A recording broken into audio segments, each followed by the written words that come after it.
kader gizi sukarelawati, bakti pada pertiwi, ikut mencegah kematian bayi menuju Indonesia sehat. Ingatlah selalu programnya Posyandu, imunisasi, kaya dan gizi, pencegahan diare, berjayalah kader gizi. Aku kader gizi sukarelawati, bakti pada pertiwi, ikut mencegah kematian bayi menuju Indonesia sehat. Ingatlah selalu programnya Posyandu, KB imunisasi, kaya dan gizi, pencegahan diare, berjayalah kader gizi.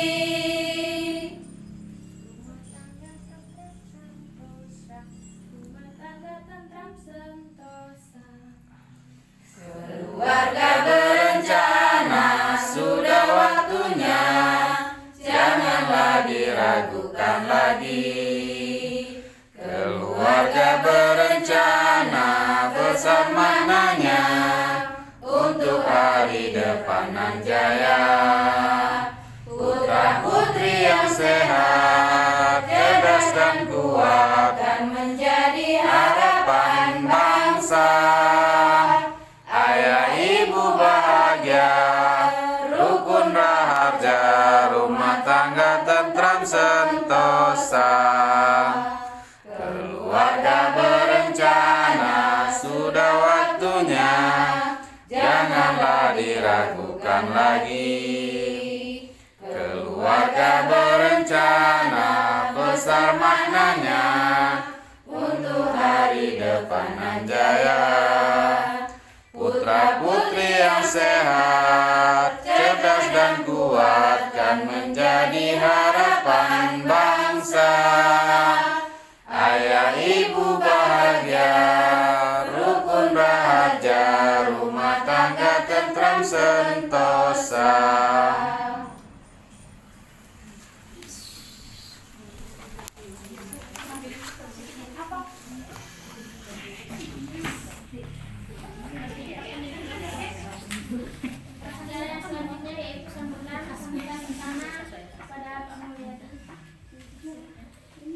Baik. Terima kasih. Assalamualaikum warahmatullahi wabarakatuh. Waalaikumsalam warahmatullahi wabarakatuh. Yang saya hormati rekan-rekan pos dan subkader KB Air Manjunto, Desa Pondok Makmur dan Desa Sido Makmur. Ini gabung ya, Posyandu juga gabung. Yang saya hormati kader Posyandu, Desa Pondok Makmur, Desa Sido Makmur. Selamat pagi untuk kita semua. Pertama-tama marilah kita panjatkan puji syukur kehadiran Allah Subhanahu wa taala, karena berkat rahmat dan nikmatnya Allah kita masih bisa berkumpul, berbagi ilmu sambil belajar dalam kegiatan pembinaan kader IMB setiap bulan di Balai KB Kecamatan Air Manjunto. Tidak lupa selawat beriring salam kita sampaikan kepada Nabi besar Muhammad SAW. Semoga di umur akhir nanti kita mendapat syafaatnya, hendaknya amin. Amin ya rabbal alamin. Alhamdulillah kawan-kawan dalam keadaan sehat, meskipun tetap menggunakan prokes ya kawan-kawan. Meskipun badai COVID yang sekarang ini memang tidak begitu masif lagi untuk tingkat apanya, karena alhamdulillah digempur dengan vaksin oleh pemerintah pusat. Jadi pemerintah daerah pun menggempur vaksin untuk masyarakatnya agar penyebaran COVID di lingkungan kita tidak lebih atau secara masif berkembang lagi.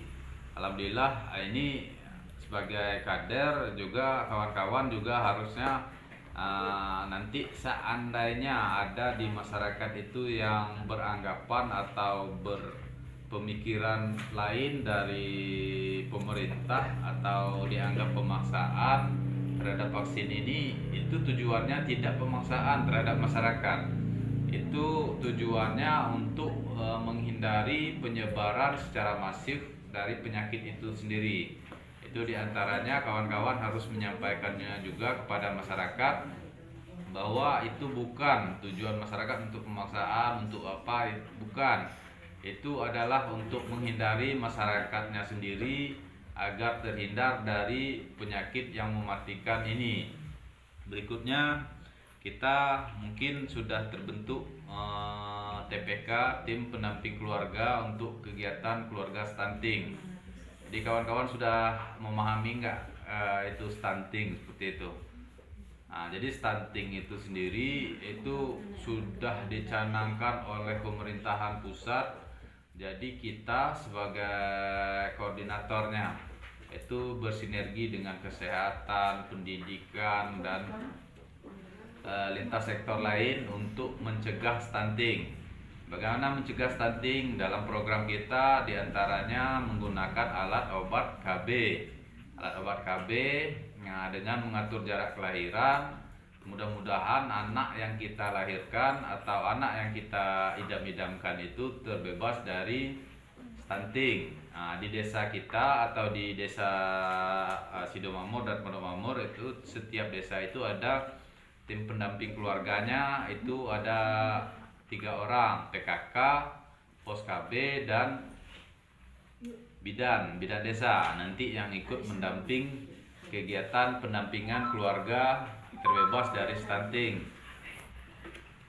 Berikutnya untuk kawan-kawan dalam pembinaan dalam apapun itu berikutnya itu untuk kegiatan pelayanan kita kemarin, alhamdulillah ada beberapa orang yang dilayani.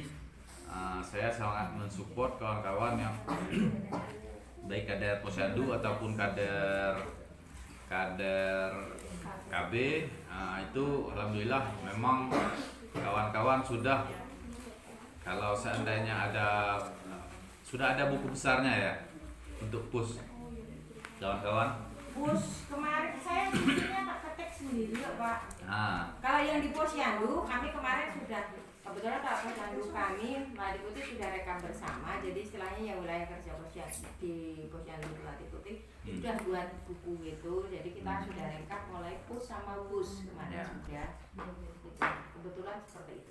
Ya, jadi dalam buku besar itu kita bisa melihat target kita baik yang hamil atau yang menggunakan alat obat KB. Disitulah nantinya kita membantu masyarakat dalam program-program pemerintah, baik itu program pencegahan stunting dengan 1000 HPK ataupun pengaturan jarak kelahiran. Berikutnya mungkin nanti di dalam diskusi kegiatan-kegiatan kita ini kan ada diskusi, ada penyampaian materi oleh kawan-kawan kader sendiri. Harapan saya di dalam penyampaian materi oleh kawan-kawan kader nanti ini, dalam kegiatan ini kita sama-sama belajar. Yang namanya sama-sama belajar berarti ada salah silap. Yang penting kita tetap berniat ingin belajar memperbaiki diri. Seperti tadi mungkin ada koreksi, kalau seandainya setelah menyanyikan lagu disuruh berdiri, kawan-kawan disuruh duduk lagi seperti itu. Jangan berdiri dulu, nanti duduk sendiri seperti itu. Masing-masing aja duduknya. Jadi itu koreksi sedikit untuk membawa acara. Di lain waktu kita harapannya seperti ini. Sering saya dengungkan ini, kita tidak tahu kapan dan apa kita ke depannya. Kita tidak tahu dari bagian-bagian yang duduk di sini nanti, mana tahu Karena kita sudah mencontoh, kades kita sudah ada yang jadi yang perempuan. Jadi terus bupati kita wakilnya juga ada yang unsur perempuan. Harapannya nanti ibu-ibu ini juga setidak-tidaknya sudah tahu pola-pola atau cara-cara kerja yang bisa mana tahu ya Bu. Mana tahu nanti ada keinginan. Kita tidak tahu. Hanya Tuhan yang tahu, yang membolak-balikkan pikiran kita untuk kita berkeinginan. Mana tahu nanti berkeinginan pasti sudah tahu caranya berbicara, menyampaikan pendapat, mengemukakan pendapat, dan hal-hal lainnya seperti itu. Mungkin itu di diskusi nanti kita bahas lagi apa yang perlu dibahas atau kritikan tentang kinerja saya atau untuk perbaikan balai, nanti kita lanjutkan di diskusi. Lebih dan kurang saya mohon maaf. Wabillahi taufiq wal hidayah. Assalamualaikum warahmatullahi wabarakatuh. Waalaikumsalam warahmatullahi wabarakatuh.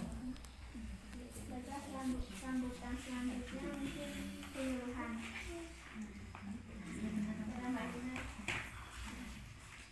Assalamualaikum warahmatullahi wabarakatuh. Waalaikumsalam warahmatullahi wabarakatuh. Alhamdulillahirabbil alamin. Wassalatu wassalamu ala asyrofil anbiya'i wal mursalin wa ala alihi washabihi ajmain. Pertama-tama marilah kita panjatkan puji syukur kehadirat Allah Subhanahu wa taala yang telah memberikan kita kesehatan sehingga kita bisa berkumpul di aula bersama dalam keadaan sehat walafiat. Kedua kalinya sholawat beriring salam tak lupa kita sanjungkan ke junjungan kita Nabi Agung Muhammad SAW yang telah mengajarkan kita kebaikan sehingga kita bisa di kondisi saat seperti ini yang bisa membedakan yang hak dan yang batil. Baiklah, saya di sini akan menyampaikan penyuluhan pilihan kontrasepsi pasca persalinan dan pasca keguguran sebelum pulang dari rumah sakit. 1. MOW atau MOP untuk yang tidak ingin mempunyai anak lagi. Kedua, IUD pasca persalinan, pos plasenta, pos sektio sesarea dan 3 hari pasca persalinan, dan IUD pasca keguguran. IUD untuk menunda kehamilan, masa pakai sampai dengan 10 tahun. Kesuburan dapat kembali pada hari ke-21 setelah melahirkan. Kesuburan dapat kembali pada hari ke-14 setelah keguguran. Ketiga, implan, isi progestin only, tidak mengganggu produksi ASI. Masa pakai sampai dengan 3 tahun. Paling cepat digunakan 4 minggu setelah bersalin. Nomor 4, suntik, isi progestin only, tidak mengganggu produksi ASI. Masa pakai 3 bulan, dapat dipakai dalam 7 hari setelah bersalin. Nomor 5, mini pill, isi progestin only, tidak mengganggu produksi ASI. Pemakaian 1 strip untuk 1 bulan, digunakan segera pada 3 hari setelah bersalin. Nomor 6, kondom, kontrasepsi untuk pria sebagai kontrasepsi serta. Baik Ibu, ada yang dipertanyakan sekiranya saya bisa menjawab.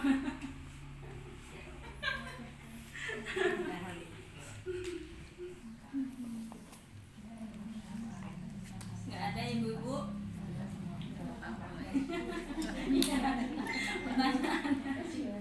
Silakan ibu-ibu yang mau bertanya apa masalah kondomnya. Jangan ibu-ibu aja yang ber-KB seperti itu. Ngapa bapaknya tidak ber-KB?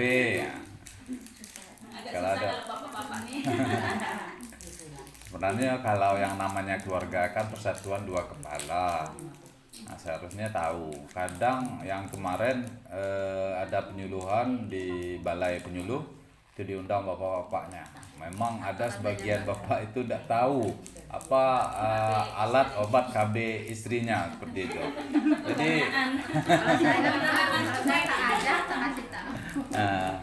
jadi ibu-ibunya perlu dalam keluarga itu saling keterbukaan, menyampaikan saya menggunakan ini Pak, saya memakai alat ini Pak. Jadi jangan sampai suami sendiri tidak tahu atau suaminya sendiri tidak mau tahu seperti itu. Tidak mau tahu, terserah. Yang penting KB. Pas mau butuh siap. Nah, itu aja. Nah, itulah sering kecoblosan kan kalau mau minum menggunakan pil, menggunakan pil atau alat obat KB yang lain, suntik misalnya. Kalau suntik, kalau hujan seminggu-minggu, suntiknya habis, jadi kerepotan. Jadi itu seperti itu. Jadi bapak-bapaknya juga nanti disampaikan kepada sektor yang lain. Bapak-bapaknya pun yang namanya keluarga itu, perencanaan keluarga, alat obat kontrasepsi itu merupakan salah satu bagian dari perencanaan keluarga. Nah, baik masalah ekonomi, masalah kesehatan anak-anak, stunting tadi, itu kita juga merencanakan bersama bapak-bapaknya seperti itu. Ada pertanyaan terhadap Pak kita narasumber kita yang melakukan penyuluhan tadi? Mungkin sedikit nanti ada jawaban beliau, apakah perlu dipertanyakan kontraindikasi dari obat alat itu, seperti itu. Silakan kawan-kawan, ada pertanyaan, apakah sudah mengerti semua? Rasanya sudah paham semua, Bibi. Aku nggak ngerti sama sekali. Jadi efektifnya itu berapa jam sebelum berhubungan atau gimana minum pil itu? Setahu saya ya Mbak ya, sebelum tidur, setahu saya rutin setiap sebelum tidur. Saya jam berapa tadi kan habis minum langsung ini kan? Berhubungan. Kalau udah efektif ya, berapa jam? Nanti malam udah ini.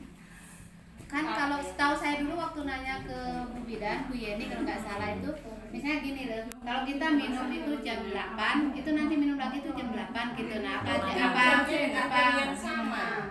Apa? Mau siang terus boleh dengan catatan Ya siang lagi, jangan siang minum terus malam nanti malam yang besoknya kan biasanya siang ini minum kan. Nah siang ini minum terus nanti itu siang kemarin nggak minum terus malamnya itu yang nggak itu ya. Iya. Aku Jadi seandainya kebetulan bedanya juga mulanya nggak ada juga. rutin pagi terus dengan catatan misalnya kita biasa minum pagi jam 9, usahakan jam 9 itu terus jangan sampai mentang-mentang hari ini pagi besoknya malam. Ya, nah itu yang nggak bisa. Tapi dengan yang Waktunya tempo kan yang jangan jadi berarti nggak harus siklusnya yang malam boleh aturan pagi. 24 jam itu sudah habis. Ya. Ibaratnya gitu. Ya dibilang itu tadi mungkin sekalipun terjadi ya. Senin minum pagi, Selasa minumnya sore. Ya. Atau Rabu minumnya udah malam. Nah itu nggak bisa. Kalau memang kita mau pagi terus asal rutin itu siklusnya yang penting 24 jam Iya. itu efektif.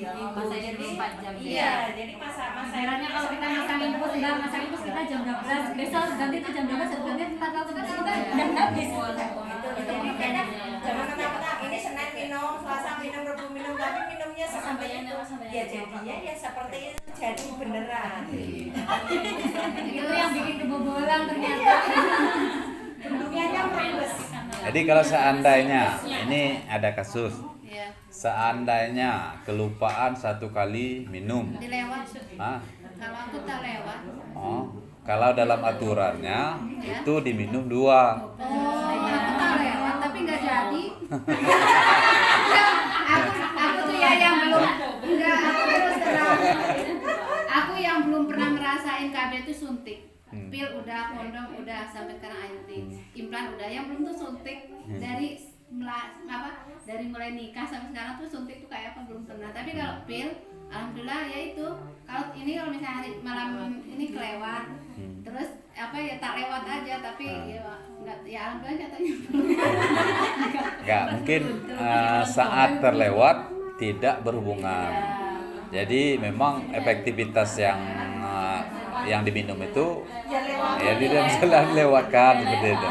Seandainya saat terlewat berhubungan, jadi. Mungkin itu kan kebetulan. Pasangan nggak itu gitu loh. Emang ya Bang Kalau Ibu lewat emang emang seperti ada, yang itu. bilang kemarin dia belum buka. Enggak, itu tuh bukan jorok. Emang seperti itu. Kita ngasih ke orang juga penyuluhan emang seperti itu. Iya. Udah enggak barang yang tabu lagi. Ya, gitu. tidak apa-apa. Sebenarnya kita kan sudah berkeluarga semua, sudah tahu semua. Apa yang penting kita menyampaikan sesuai pengalaman ada pribadi. nah kayak orang ini ada juga yang kejadian ya. Itu pakai pasang ini pasang apa Kondom. tadi kondom. Hmm. Nah katanya kan sebelum ini yang cowoknya itu Berhubungan. kan di ini kan. Iya gitu dah. Nah kan ya kita nggak tahu ya posisi suami itu. Aku juga ngomong juga sama yang bersangkutan itu.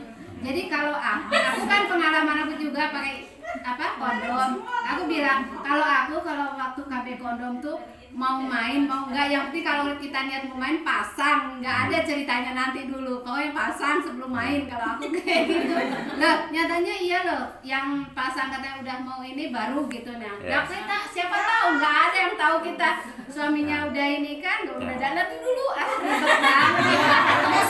Itu kan kalau kondom itu harus kerjasama antara suami istri. Takutnya kalau dipasang pas waktu kita bocor dari awal Aku enggak, 2 tahun alhamdulillah. Jadi kalau kondom Pengalaman. efektivitasnya memang seperti itu. Kondom kan salah satu alat obat kontrasepsi yang digunakan untuk salah satunya mencegah IMS, infeksi menular seksual. Itu salah satunya. Jadi penggunaan kondom itu saat di awal berhubungan, tapi kalau seandainya dengan pasangan kita itu memang ada trik dan kiat yang menggunakan seperti itu. Trik dan kiat yang menggunakan itu diantaranya itu tadi memakai kondom itu setelah setengah permainan atau mau ejakulasi seperti itu. Nah, jadi setelah mau ejakulasi baru menggunakan. Nah, kalau yang namanya saat berhubungan kita nggak tahu, yang netes sedikit aja jadi seperti itu. Kita tidak tahunya seperti itu. Nah, jadi kegunaan efektif kondom itu digunakan saat awal berhubungan. Nah, bukan kondomnya bocor, kondomnya nanti tidak efektif, enggak. Itu saat diawali saat berhubungan itu yang efektifnya. Tapi kalau seandainya menggunakan di pertengahan hubungan setelah mau ejakulasi baru menggunakan, kita tidak tahu si suaminya entah ada cairan spermanya yang terkeluarkan sedikit aja. Itu yang namanya sperma itu kan miliaran seperti itu. Nah, jadi itu kurang efektif sebenarnya. Ada yang lain kawan-kawan kader tentang kegiatan KB yang paling efektif sebenarnya IUD. IUD itu ngapa dibilang efektif? Jangka waktunya lama. Terus seandainya ibu-ibu ini yang membunuh yang nomor 1 itu ibu-ibu tahu ora? Kanker serviks, kanker rahim seperti itu. Nah, jadi itulah hal yang membunuh yang pertama. Kita di waktu penggunaan IUD itu sudah sekalian pemeriksaan IVA seperti itu. Nah, alhamdulillah kita di PKM Air Menjunto ini itu sudah banyak bidan-bidan yang dilatih IVA. Nah, jadi sekalian di sana pemeriksaan IVA. Jangan malu. Bidan itu sama barangnya dengan ibu. Orang dokter saja biasanya mulai dokter itu adalah dokter cowok kan. Iya, dokter Dodi aja masang. Nah, dokter Objin kan masang. Tidak masalah seperti itu. Apalagi bidan. Bidan itu apa? Kerahasiaan ibu-ibu seandainya ada yang miring apanya itu aman, kerahasiaannya aman, terjaga sama bidan. Tidak bakal disampaikan ke masyarakat, enggak sama bidan. Yang penting kalau efektivitas. Sudah seperti tidak barang sesuatu yang memalukan ya Pak. Iya. Ya, kalau bidan yang mereka kan sama-sama. Ya. Seperti biasa lah. Ini waktunya pada IPA loh, udah berapa tahun loh, kadang-kadang Kalau IPA itu kan per 2 tahun sekali harus pemeriksaan. Itu Karena itu kita tidak tahu. apa ya, setidak-tidaknya, tapi yang bagus itu setahun sekali katanya Pak kemarin tuh kata Ya, rutinnya. Meskipun kita menggunakan IUD, nanti pemeriksaan IPA, memeriksakan IUD-nya juga nggak apa-apa, langsung ke bidan. Seperti itu. Karena kalau di rumah sakit atau rumah sakit swasta ke bidan swasta itu pemeriksaannya mahal juga rasanya. Tapi yang efektifnya kita mengetahui untuk mencegah timbulnya penyakit-penyakit dalam rahim atau di dinding rahim itu penggunaan IUD. Jadi saat pemasangan setidak-tidaknya kita sudah aman. Berarti orang-orang yang menggunakan IUD itu setidak-tidaknya tidak ada IMS-nya, tidak ada penyakit penyerta. Nah, jadi bisa digunakan pemasangan IUD seperti itu. Ada pertanyaan yang lain, ibu-ibu yang masih bergumam, bertanya sama kawan, nanti jadi berita hoax. Karena tidak dari sumber yang seharusnya seperti itu. Ada yang lain? Pertanyaannya ada yang lain? Mau masalah KB, mau masalah lain, kita kan bukan KB aja, alat obat KB aja. Yang namanya keluarga berencana itu kan perencanaan keluarga dari awal. Apalagi yang nanti pendamping keluarga itu. Pendamping keluarga itu remaja mau masyarakat yang mau menikah itu sudah didampingi seperti itu. Sudah didampingi menggunakan alat KB nanti kegiatan hidupnya, kegiatan sosial, menjalankan 8 fungsi keluarga, fungsi agama, fungsi sosial, fungsi ekonomi. Nah, ini enggak, keluarganya fungsi reproduksi semua untuk melahirkan aja gitu. Jadi 8 fungsi keluarga itu kita tingkatkan, kita galakkan kepada masyarakat binaan kita seperti itu. Silakan. Sudah. Tutup aja. Itu pertanyaan lagi tuh Ibu, saya tutup. Wassalamualaikum warahmatullahi wabarakatuh. Waalaikumsalam warahmatullahi wabarakatuh. Cara selanjutnya lain-lain Bu. Arisan, perkenalan. kalau ngelaporin istirahat aja dulu makannya. Oh iya, saya lapor. Kata saya mohon maaf, saya akhiri. Wassalamualaikum warahmatullahi wabarakatuh. Waalaikumsalam